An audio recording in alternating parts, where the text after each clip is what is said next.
श्री स्वामी समर्थ. अवधूत चिंतन श्री गुरुदेव दत्त श्री स्वामी समर्थ महाराज की जय. चला, आज आपण काही छोट्या छोट्या गोष्टी आहेत त्या आज आपण बघणार आहोत. त्यासाठी तुम्ही हा व्हिडिओ शेवटपर्यंत नक्की बघा. ही उपयुक्ती माहिती सर्वांना माहिती असलीच पाहिजे. पहिली, सूर्योदयाच्या वेळी पक्ष्यांना दाणे खाऊ घालावेत, यामुळे भाग्योदय होते. कुलदेवीच्या चरणी वाहिलेली कुंकवात मिसळून रोज उपवर मुलींना लावण्यात सांगावे. मुलीचे लग्न लवकर सुयोग्य ठिकाणी जुळते.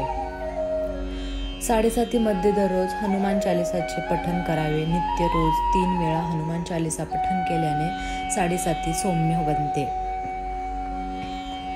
प्रयत्न करूनही कर्ज फिटत नसेल तर, तसेच खूप कष्ट करून सुद्धा अपेक्षित धनप्राप्ती होत नसेल तर त्यांनी ब्रह्मप्रदोष व्रत अवश्य करावे.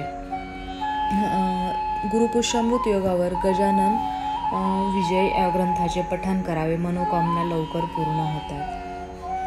ज्या पुरुषांचे लग्न लवकर जुळत नसेल त्यांनी सोन्याच्या अंगठीत शुक्राचं रत्न हिरा धारण करावा. शुक्र विवाह सुखाचा कारक आहे. ओम नमो भगवते वासुदेवाय हा मंत्र रोज 108 वेळा म्हटल्यास मनातील इच्छित कार्य लवकर पूर्ण होते. व्यावसायिक किंवा नोकरीतून मिळणाऱ्या पैशातून थोडीशी रक्कम दान करावी. याने भविष्यात आणखी पैसा मिळतो, मन समाधानी राहते आणि यश व कीर्ती लाभते. नवरा मनाप्रमाणे वागत नसल्यास विवाहित स्त्रीने 11 कडकडीत गुरुवार करावे. सायंकाळी दत्तात्रयांना एखादी फळ नैवेद्य स्वरूपात अर्पण करून मनोभावे प्रार्थना करावी व उपवास सोडावा. उगवत्या सूर्यावर दररोज 1 मिनिट त्राटक करावे. डोळ्यात दिव्य तेज निर्माण होते. एखाद्या व्यक्तीच्या नजरेस नजर देताच ती व्यक्ती वशीभूत होते. मुलांनी अभ्यास करावा. संस्कारी बनवण्यासाठी नवनाथ भक्तिसार ग्रंथातील 5वा अध्याय दररोज संध्याकाळी 7 आणि नंतर आईवडिलांनी अवश्य वाचावा. मुलांच्या प्रगतीसाठी आईने ओम नमो भगवते वासुदेव हा मंत्र नक्की म्हणावा. संकट काळात शक्यतो पांढरे वस्त्र परिधान करावे. किमान पांढरा रुमाल तरी जवळ बाळगावा. रोज स्नानानंतर गीतेतील 9वा अध्याय वाचावा. संकट सौम्य बनते.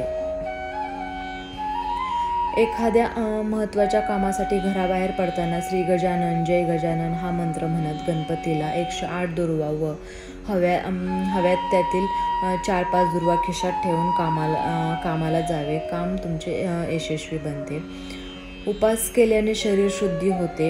यात्रा केल्याने शरीर बलवान बनते. जप केल्याने मानसिक विकास होतो आणि सोबतच मन निर्भय होते. अनिष्ट ग्रहांची शांती केल्याने भौतिक गोष्टी मिळते. दान केल्याने धन दौलत व ऐश्वर्य वाढते. घर बांधल्याने मानसिक समाधान लाभते. रत्न वापरल्याने मानसिक स्थिरता येते. सोबतच शरीर बळ वाढते. धन व रत्न जतन केल्याने लक्ष्मी स्थिर राहते. रोज ध्यान केल्याने एकाग्रता वाढते. निर्णय क्षमता वाढून व्यक्ती दृढ निश्चयी बनतो. पुष्प, पूर्वसाठा, रेवती व भरणी या नक्षत्रावर जन्मलेल्या व्यक्तींनी वस्त्रदान केल्यास लवकरच भाग्य उजळते. रागीट व चिडखोर व्यक्तीने 7 रती मोती चांदीच्या अंगठी जडवून घ्याव्या. पौर्णिमेच्या रात्री चंद्र होण्यात चंद्रास नमस्कार करून वापरावा. 16 सोमवारचे व्रत अत्यंत लाभदायक व लाभभरत असते. हातात थोडाशी आलेला घास हिरवला जात असेल तर हे 16 सोमवारचे व्रत करावे. पती पत्नींमध्ये सातत्याने भांडण मतभेद होत असतील तरी सुद्धा 16 सोमवारचे व्रत उपयुक्त ठरते. जीवनात वारंवार अपयश येत असेल तर 16 सोमवारचे व्रत आवर्जून करावे. रात्री झोप लागत नसेल तर झोपण्यापूर्वी ज्ञानेश्वरीचा 12व्या अध्यायातील पहिल्या 16 ओव्या वाचाव्यात. शांत व गाढ झोप लागते. जेवल्यानंतर उष्ट्या हाताने देवी देवतांच्या प्रतिमेला स्पर्श करू नये. देवदोष लागतो, बरकत नाहीशी होते, पैसा टिकत नाही. देवासमोर नेहमी शुद्ध व पवित्र होऊनच जावे. प्रसाद घेतल्यानंतर हात लगेच धुवून घ्यावे. प्रसाद खाल्ल्यानंतर 1 ते 2 घोट पाणी जरूर प्यावे. अशी ही काही छोट्या छोट्या गोष्टी आहेत, ह्या तुम्ही नक्की पाळा. चांगला अनुभव येईल तुम्हाला. व्हिडिओ जर तुम्हाला आवडला असेल तर लाईक करा आणि चॅनलवर नवीन असाल तर सबस्क्राईब करायला विसरू नका. श्री स्वामी समर्थ. जय जय स्वामी समर्थ.